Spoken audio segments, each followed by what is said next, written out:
പ്രിയപ്പെട്ട പ്രേക്ഷകർ, ഇനി ഇപ്പോൾ വരുന്ന ഒരു വാർത്തയിലേക്ക് ഒന്ന് കടക്കേണ്ടതുണ്ട്. ഏകീകൃത കുർബാന നടത്തിയ പള്ളികളുടെ വിവരങ്ങൾ തേടി എറണാകുളം അങ്കമാലി അതിരൂപത ഡിസംബർ 25-ന് ഏകീകൃത കുർബാന നടത്തിയ പള്ളികളുടെ പട്ടിക നൽകണം എന്നാണ് ഇപ്പോൾ നൽകിയിരിക്കുന്ന നിർദ്ദേശം.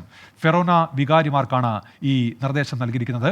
പട്ടിക വത്തിക്കാന് കൈമാറും. അശ്വിൻ പാലാഴിയുണ്ട് കൊച്ചിയിൽ നിന്ന്. അശ്വിൻ, അപ്പോൾ ഒരു നിലപാട് കടുപ്പിക്കൽ, ഇതുമായി മുന്നോട്ട് പോകൽ, അതാണോ പ്രതീക്ഷിക്കേണ്ടത് അശ്വിൻ?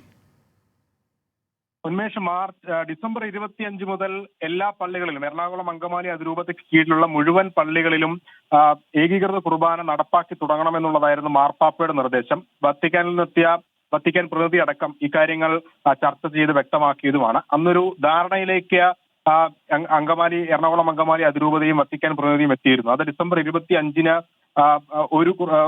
25-ന് മാത്രം ഒരു കുർബാന നടത്താം എന്നുള്ള ഒരു ധാരണയിലേക്കാണ് എത്തിയത്. അത് പ്രകാരം എല്ലാ പള്ളികളിലും ഒരു കുർബാന മാത്രം, ഡിസംബർ 25-ലെ ഏതെങ്കിലും ഒരു കുർബാന മാത്രം ഇത്തരത്തിൽ ഏകീകൃതമായി നടത്താമെന്നുള്ളൊരു ധാരണയിലേക്ക് എത്തിയിരുന്നു. എന്നാൽ അവിടെ മാർപ്പാപ്പയുടെ നിർദ്ദേശം അങ്ങനെ നടപ്പാക്കാനുമായില്ല. എന്തായാലും ഇപ്പോൾ അന്ന് കുർബാന നടത്തിയ പള്ളികളുടെ ലിസ്റ്റാണ് ഇപ്പോൾ വത്തിക്കാൻ ആവശ്യപ്പെട്ടിരിക്കുന്നത്. അതുപ്രകാരമാണ് ഫെറോനോ വികാരികൾക്ക് ഇപ്പോൾ അതിരൂപതയിൽ നിന്നും ഇത്തരത്തിലൊരു നിർദ്ദേശം നൽകിയിരിക്കുന്നത്. ഇന്ന് തന്നെ ഈ പള്ളികളുടെ പേര് വിവരങ്ങളടക്കം, വിശദമായ വിവരങ്ങളടക്കം അതിരൂപതയിലേക്ക് നൽകണമെന്നാണ് പറഞ്ഞിരിക്കുന്നത്. രേഖാമൂലം തന്നെ നൽകണം. അതിനുശേഷം അത് അതിരൂപത വത്തിക്കാനിലേക്ക് നേരിട്ട് നൽകും.